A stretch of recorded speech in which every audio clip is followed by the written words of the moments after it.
You see, unless everybody realizes God to be one's natural inherent state of peace and joy and happiness and love, that restful disposition, then everything can be, created from that disposition, that silent disposition.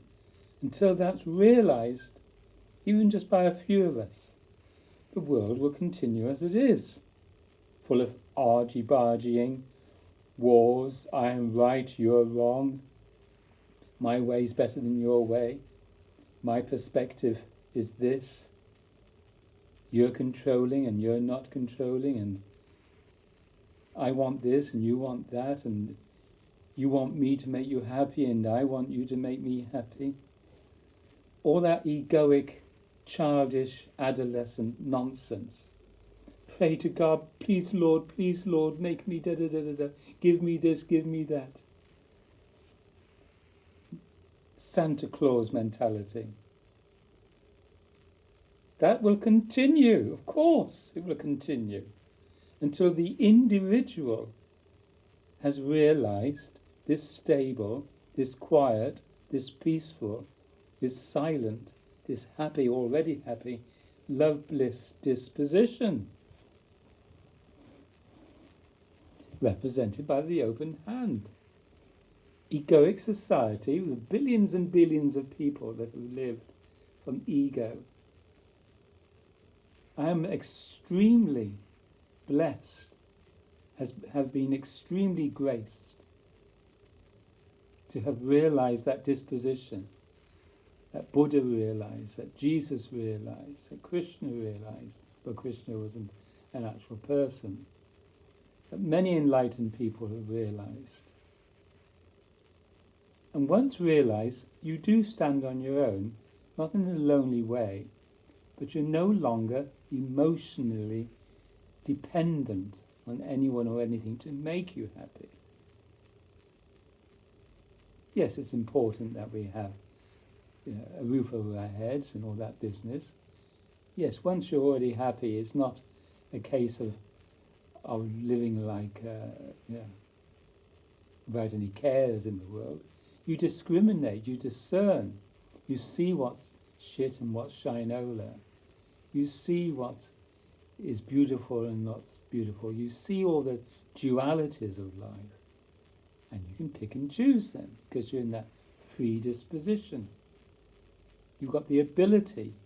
You've been graced with that ability, that which is already inherent. That ability is already there, but it's been hidden.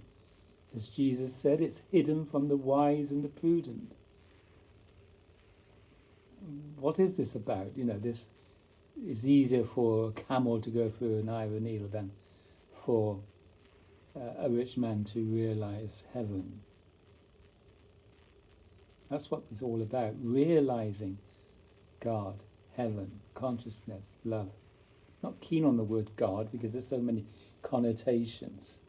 I'm not talking about a God up there with a white beard like Santa Claus. So childish and narcissistic, dwelling on yourself all the time.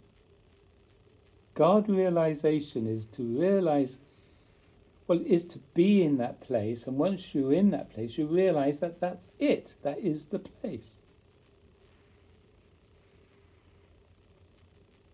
So be still with me and quiet with me. How long can you be quiet for without any disturbance in your body? Disturbance is the self-contraction.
You see, there's nothing to do once you're in that place. You live as that place. Whatever seemingly is happening, whatever actions. Some of you may have recognized or noticed that before playing a concert, say a piano recital, the pianist will sit still at the keyboard for a short while before beginning. That place, you see, is the natural, innate, inherent place of God. The human being is both the creator and the destroyer. As you play a piano chord, you're destroying, if you like, the silence prior to the piano chord.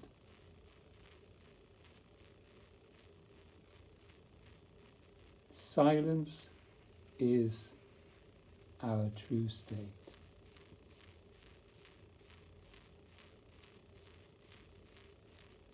Already silent. Can't be manufactured. Can't make yourself silent. You can't make yourself relax. It's natural. It's when you just drop everything, surrender everything. And God will, if you like, take you over. That is the God, that is the state that we truly are, that is to be realized. No matter what image you have in life, no matter where you live, no matter how much money you got in your bank account, no matter how rich or how poor you are, the God state is available to everyone.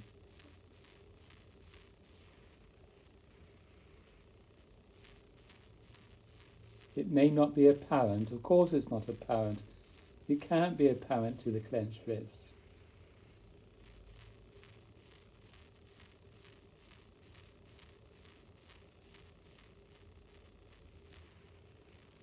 Just as a plant doesn't know it needs water.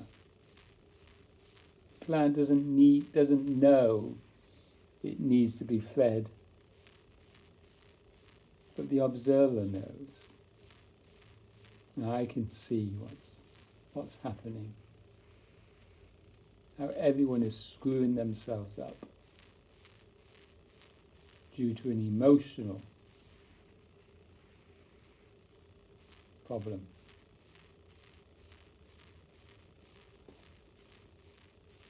The one who has realized God is not experiencing anything. One who has realized God is the person who is standing utterly alone, free of those egoic demands that we put on other people to make us happy. But everybody is going to die. Everybody's going to be on the deathbed. And how would you want to be on that deathbed? I simply wish to be surrendered in this place as I am now and just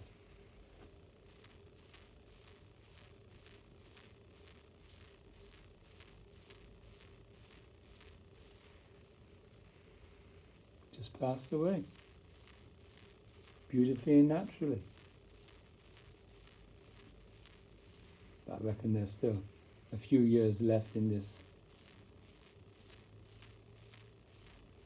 I'm not looking for approval or not. It's up to you what you'd want to do with your finger.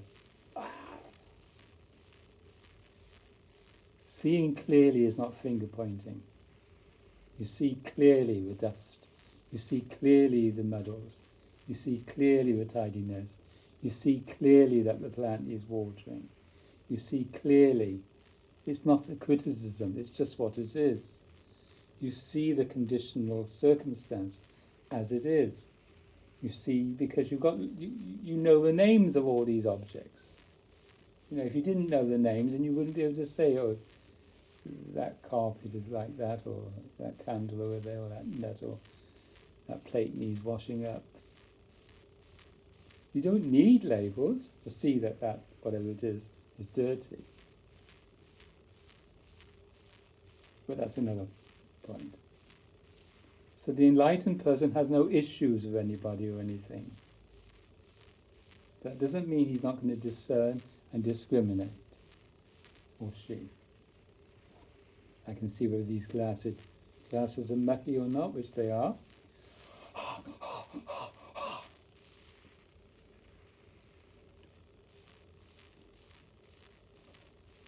I can see that's cleaner now. Jesus said, you have eyes but you don't see, you have ears that you don't hear. What was all that about?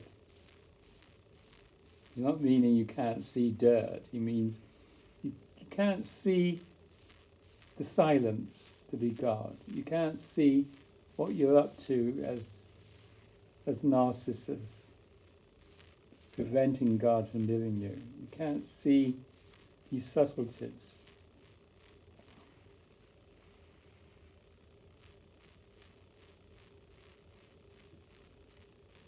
How can you see? How will you learn to see?